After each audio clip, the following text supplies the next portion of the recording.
On the air with the School Kids Questionnaire, brought to you by the makers of Alka-Seltzer and One-A-Day brand vitamin tablets. And here they are, the Quiz Kids with Jack Benny as our special guest. 5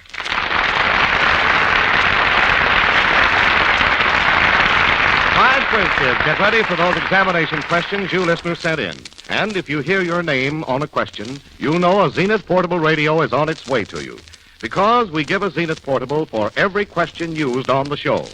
You just mail your questions to Quiz Kids, Chicago.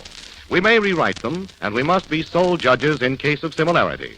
And now, with the rules and regulations taken care of, we'll get on with the quiz under the tutelage of our chief quizzer himself, Joe Kelly.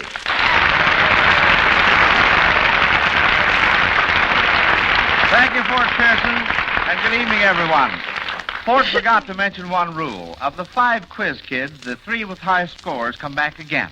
Now, we had one quiz kid who could never come back again on that basis because he got no score at all. So tonight, we bring him back anyway as guest judge. His name, ladies and gentlemen, is Jackie Benny. Now, His Honor, Judge Benny is going to be a little late for school tonight because he's giving his own show for the Army Air Force's Technical Training School away across town in Chicago. So we've arranged for a special escort to rush him here to the studios, and we have reserved an elevator, and it's waiting below to whisk him up to the 19th floor. And while we're waiting, we get on with roll call. Harvey? I'm Harvey Bennett Fishman. I'm 12 years old and in the 8th grade at the Bradwell School. Margaret? I'm Margaret Merrick. I'm 14 years old. I live in Western Springs, and I'm a sophomore at Lyons Township High School. Richard? I'm Richard Williams. I'm 13 years old, and I'm in the 8th grade at Roosevelt School, East Chicago, Indiana. Ruthie? I'm Alessandra Duskin. I'm 8 years old, and I'm in 5th grade at the Parkside School. And Joe? I am Joe Kupperman. I am 6 years old and 2A at both the schools. Say, wait a minute, Joel. I thought you were going to be on Jack Benny's program right now. What happened? Well, you see, the government needed some of the time on Jack Benny's program, and both the government and me there wouldn't be time enough for both the government and me, and the government was more important than me, so I got off. Oh, well, good for you.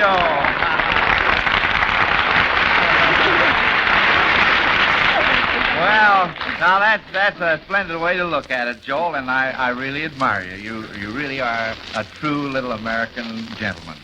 Meantime, Fort Pearson will take over in the mathematics department. Well, here's the answer to one family problem, Joe. You can add to your comfort and subtract plenty from your miseries if you try Alka-Seltzer when you're bothered with a headache or a touch of acid indigestion. In addition, you'll find Alka-Seltzer soothing when you have an upset stomach, simple neuralgia, or muscular aches and pains. And what's more, you can divide the small cost of Alka-Seltzer by the number of times it may prove helpful. And you'll find the price isn't even a fraction of the comfort it can bring. And that's exactly why the folks who praise Alka-Seltzer are multiplying day by day. Well, that's all for me, Joel. Let the quiz kids take over. All right, Fort. Well, children, your first question is from Phil P. Greenwood of Brentwood, Maryland. If you were in a hurry to drain the water out of your bathtub, would it drain quicker if you continued to sit in the tub after pulling the plug or if you climbed right out? Richard? If you sat in the tub, it would drain quicker because the depth of the water would be greater, and so the pressure varies directly as the depth of the water, and it'd be deeper, so it'd go out quicker. That's right, Richard, my boy. Good for you. Well, now, let's see. Harvey has his hand up. Harvey? Well, I agree with Richard, and there's another reason, too. Well, the water would be higher, and a little bit of it would go out the drain that's on top of the tub, too. Well, now, say, there's an angle we didn't cover. Okay, good boy, Harvey. Well, now, next question. I hope you won't be at sea answering this question from John H. Barron of Minneapolis, Minnesota. He wants you to think of 3 seas named after countries or islands. Joel? The Sun Sea I read down the middle of the Navy, and there's two of them, the North China Sea and the East China Sea, and there's the Irish Sea and the Arabian Sea. Well, that's fine, Joel. That's all right, believe me. Well, we've got some more hands up. Let's see how far we can go with this. Margaret? There's the Bering Sea. Bering Sea, after a country or an island, Margaret? Well, there is a Bering Island in Bering Strait. Well, I'm afraid I'll have to take your word for it. I don't have it on my card. I'm sorry. All right, Harvey? Well, there's the Java Sea, and I think there's one called the Japan Sea. Well, that is right. Now, Java Sea, that's another one that I'll have to look up, I'm afraid, because I don't have that on my card. Well, we've got more than enough. Thanks very, very much, kids. We'd better get along to the rest of our questions now. Gene Archer of Dallas, Texas, must be anticipating spring house cleaning. He wants to know how much it costs to wash completely a window 4 feet wide and 5 feet high at 2 cents a square foot. Margaret? 20 cents. How much? 20 cents. You say 20 cents? No. It'd be 20 square feet, so it'd be 40 cents. Well, no. Richard? 80 cents, because you'd have to wash both sides. Both sides of the window. That's right. I said completely. Yes, sir. That was sort of a little catchy question, Margaret. All right, next question. Esther Woodward of Cleveland, Ohio, points out that some characters in literature are decidedly off the beam. What did these characters do to make you think they are a little off up here? The first character is Ophelia. Margaret? Ophelia murdered. Well, I think I'm going to have something more than that. From Hamlet. Beg pardon? She's from Hamlet. Hamlet, by whom? William Shakespeare. That's right. Well, let's see if we can't get something further on Ophelia here. That's all right, Margaret. Ruthie? What do you mean by off the beam? Beg pardon? Well, that means, a little bit touched in the upper story up here, see? She drowned herself. That's right. And, Margaret, I think that you'll find that Ophelia didn't murder. I meant murdered herself. I forgot about suicide. Oh, I see. Yes, she drowned herself. All right, well, I guess that takes care of Ophelia. Now, how about Papageno? Papageno. Ruthie? Well, he lied. Well, yes. Can you tell us something else about him? Well, he was a bird catcher, and he was condemned to serve Tamina in his search for Tamina. Where would you find Papageno? In the Magic Flute. By whom? Mozart. By Mozart, that's right. Now, the next character is Mr. Billingsley. Richard? Well, he just does sort of silly things around Jack Benny's house. Tell me, Richard, can you quote him on anything? Well, when we were on his program, he came in and he said, "Oh, hello, Mr. Benny, playing with the kiddies, I see." Richard, can you tell me who takes the part of Mr. Billingsley? I think it's Bill Morrow. No. It's, that's beside the point. It's Eddie Boulogne, another of Jack Benny's writers. All right, so far so good, kids. Well, now, Mrs. Frank C. Doyle of Elmira, New York, sends in these descriptions of girls mentioned in song. What are the songs? This first lady is described by the author as the girl with the strawberry curls. Harvey? Well, that's in Casey.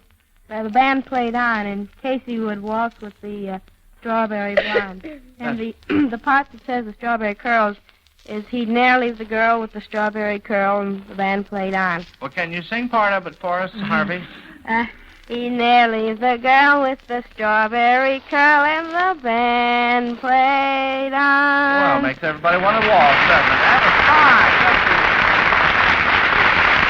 Now, the next Here's the next one. The buckwheat cake were in her mouth. The tear was in her eye. Richard? Well, that's Susanna.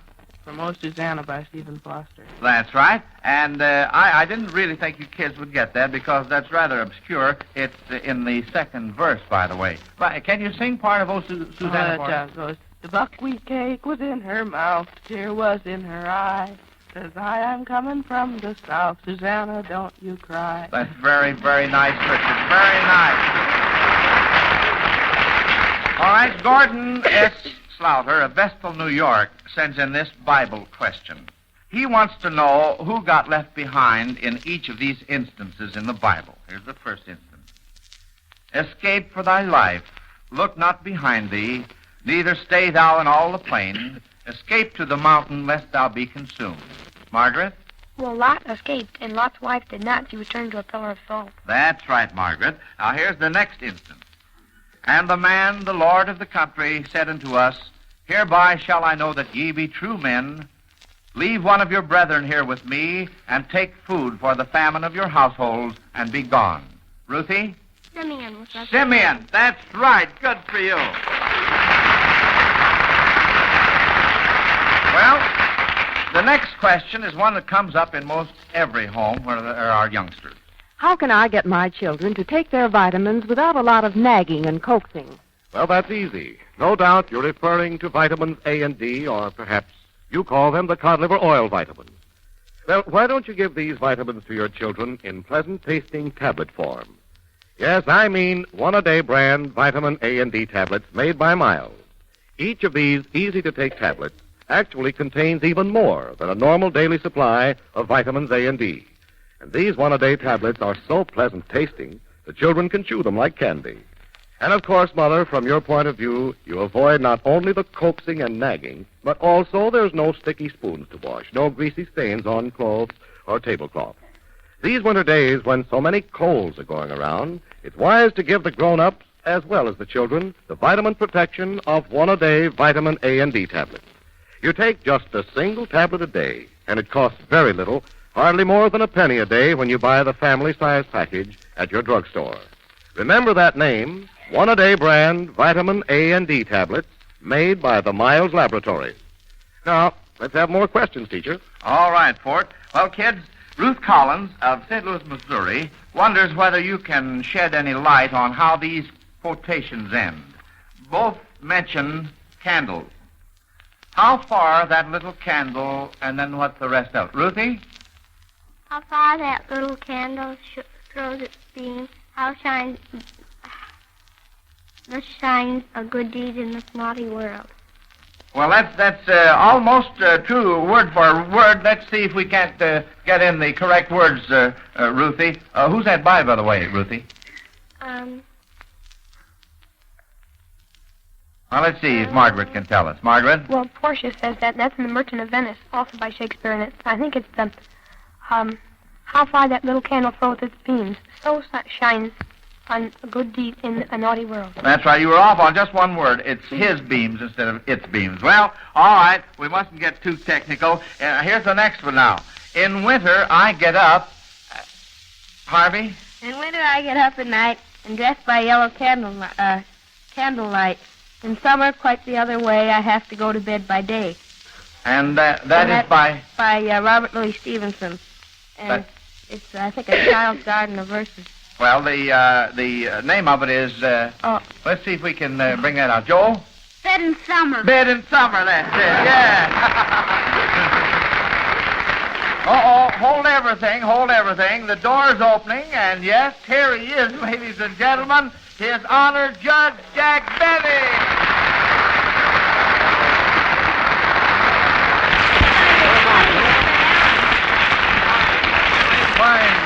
Can I talk through here? I don't know. Through here? Well, all right, over there, Jack. No, really, I hate to butt in on this thing. I'm sorry I'm late, but you see, I have my own program every Sunday night at 6 o'clock in Chicago, and I just got through with my own, and I had to run back to my hotel at the Stockyards Plaza, and then I had trouble coming. You know how crowded the cabs are now. You can't get any cabs or anything, so I finally got in a streetcar, and I had an argument with a conductor there, I just happened to ask him if they make rates for actors, and they said no, and had a little trouble there. Where do you want me to sit? Right over here, Judge. Yes, but listen, you didn't need to go to all that bother. Ordinarily, our judges don't go in for white wigs, you know.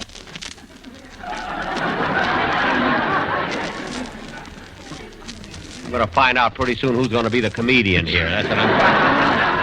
Well, Judge, school's already in session, so you'd better take your place at the judge's I'm glad bench. to see all these kids again. I bet you are, Dad. We're mighty glad to see you. Gosh, I haven't seen them since we played together about 20 years ago at the Palace, you know?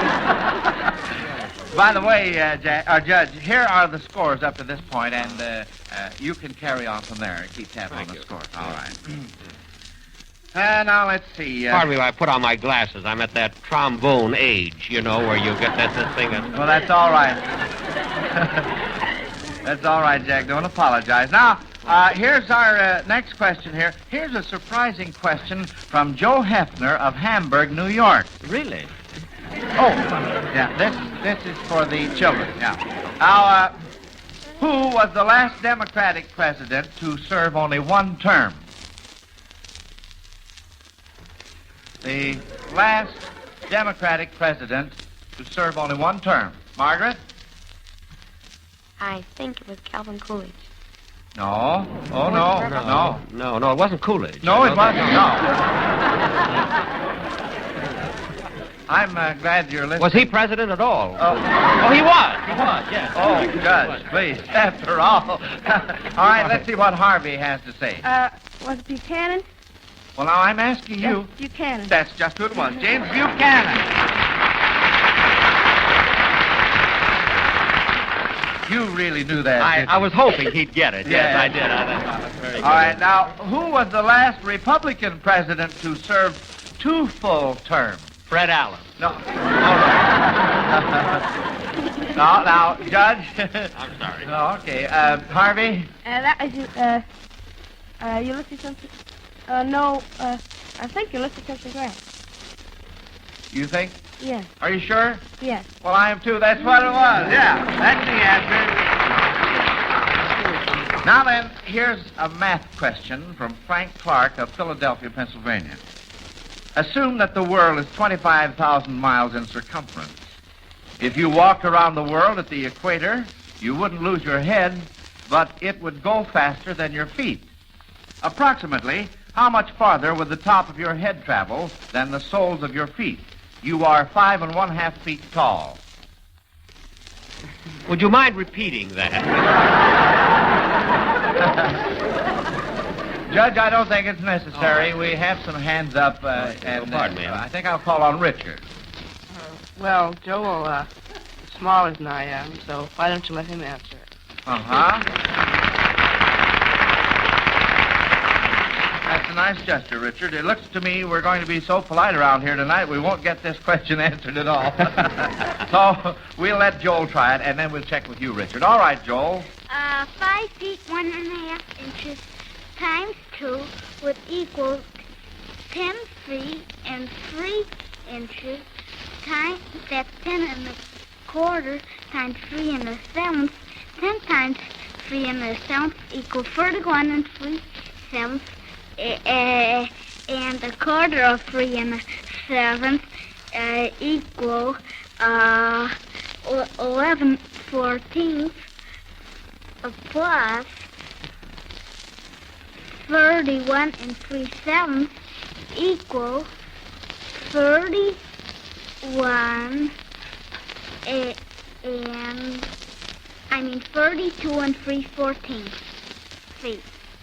Well, now, let's check with Richard on that. Richard? Well, either I misunderstood or Joel did. I thought you said that you were supposed to be 5 1/2 feet tall, Yeah, that's right. but he figured it for 5 feet and 1 1/2 inches. Oh, I see. Well, I'll tell you what, let's do. Let's start all over again. I'm sorry. You see, I was right in asking you to repeat the question.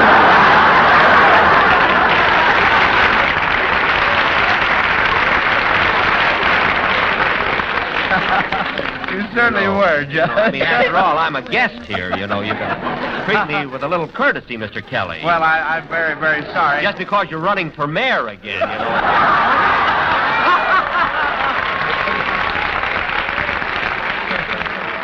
I'm sure Edward J. thanks you very, very much for that plug. Burns me up. They asked me to come over here. I'm not getting paid for this, you know. Well, I'll tell you, let's start all over again. Joe, do you think you've got it right now? 5.5 feet tall. Well, 5.5 times 2 equals 11 times 3 and the 7 equals 34 and 4/7. 34 and 4/7 is right. Good for you.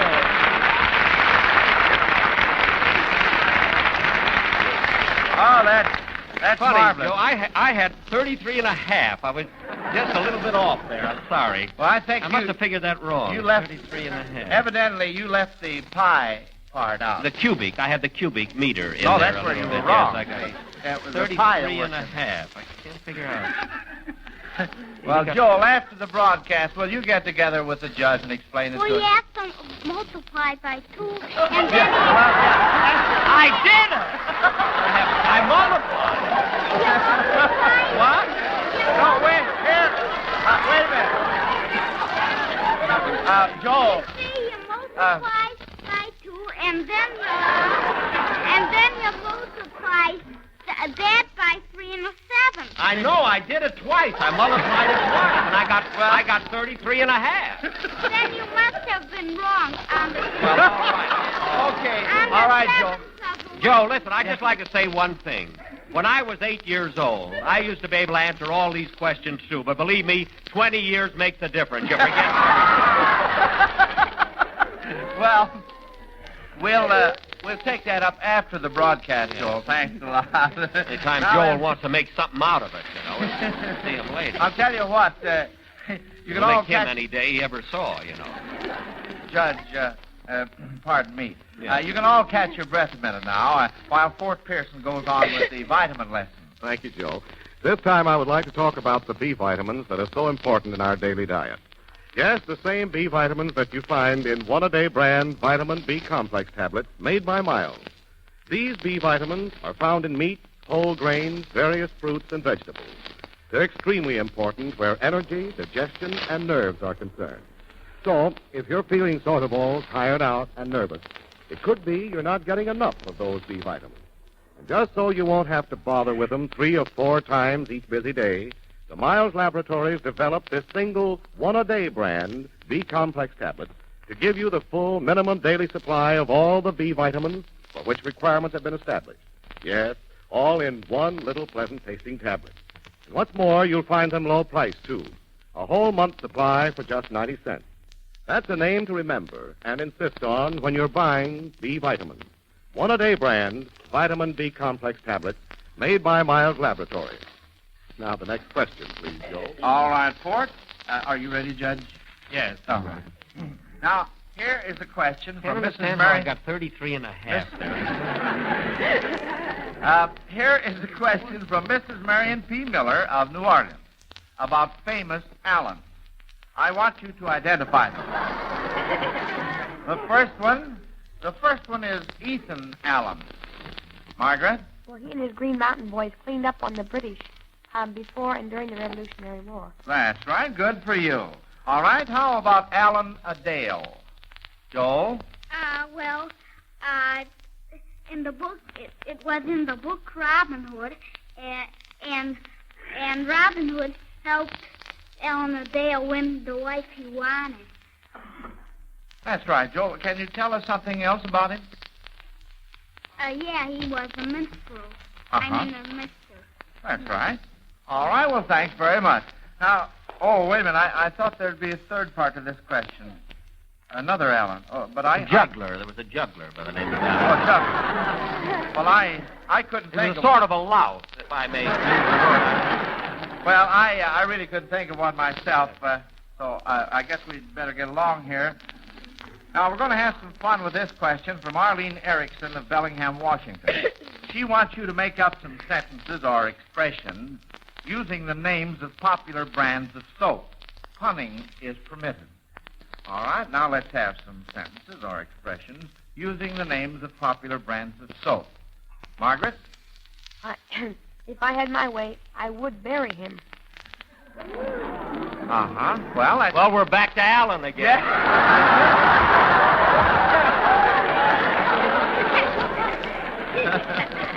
All right. Very good, Margaret. All right, any more? Ruthie? Well, you mean the names of the soap? Yes, you can use the name of a soap. You're my sweetheart. Ruthie, that was cute. That was a doozer. Yes, sir, that's all right. Any more? All right, Joel? I was just going to say that the one Margaret said was not a real verse. It was blank verse. Blank verse. How about that, Judge? Judge? Blank verse? Yes. Well, I can't agree with Joel. Oh, you on that. can't? No. Well, all right, then. I think we'd... Not until we get that other argument settled about 33 and a half before I agree with him on this. All right. Well, I'm for Joel. I can't understand how I got 33 and a half on that thing. All right, Margaret? Well, you could say, it's a blackout. Lux, turn off the lights. Yeah, you could. That's all right. Harvey? Well, it doesn't have to be any particular brand of soap. Oh, we'll use palm olive. Palm olive for the phosphorescent skin. Well, that's all right, too. I think Ruthie's really caught on the idea. Now, Ruthie? There's an ivory statue over there. An ivory statue. Well, that's all right. Very good. By the way, Judge, Yes? I said punning is permitted. Would you like to participate in this? Well, I don't know. I come in contact with soap so little, I don't quite. Well, okay. Let's get along. There's the bell. Yes, sirree. That bell saved me. You if want to certainly ask did. Yes, that was the last bell. School time's up. And now it's time for His Honor Judge Benny to demonstrate his jurisprudence. My what? Well, Jack, you do have the scores ready. Oh, the score. Oh, yeah. Well, don't rush me. I'm double checking. Let's see. 5, 5 is 55. Carry over the square peg into the round root.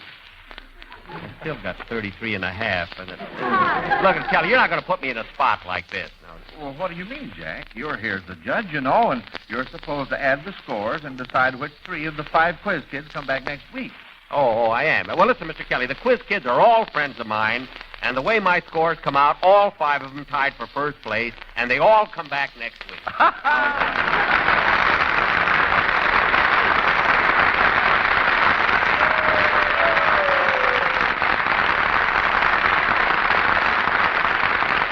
Well, that's certainly fair, Your Honor. And I know figure out how he got 34 and 4/7. Well, I'll tell you what we'll do now. We'll have Joel get together with you after the broadcast, Joel, by the way, after the broadcast. Yeah. And then he can explain everything to you, and I'm sure that he will straighten you out on that, I'm sure. I'd like to have him straighten out how I can save a dime out of my income tax next year, too. We'll get together later, Joel. We'll figure this thing out. Yes, you two fellows get together. Now, as I said before, that was certainly fair of you, Jack, and I know there'll be no appealing your decision. Now, of course, you know we give each quiz kid a $100 denomination war bond from the makers of Alka-Seltzer. These bonds are... I was worried there for a minute. I thought, yeah. Who gives 100? The makers of Alka-Seltzer.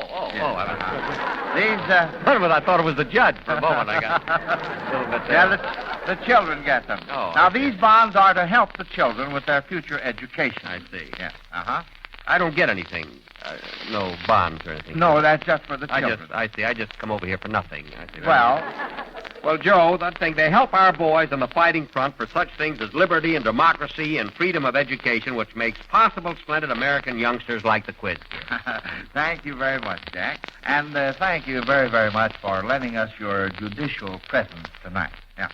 Well, school's over. This is Joe Kelly dismissing the Quiz Kids class until this same time next Sunday. Good night, kids.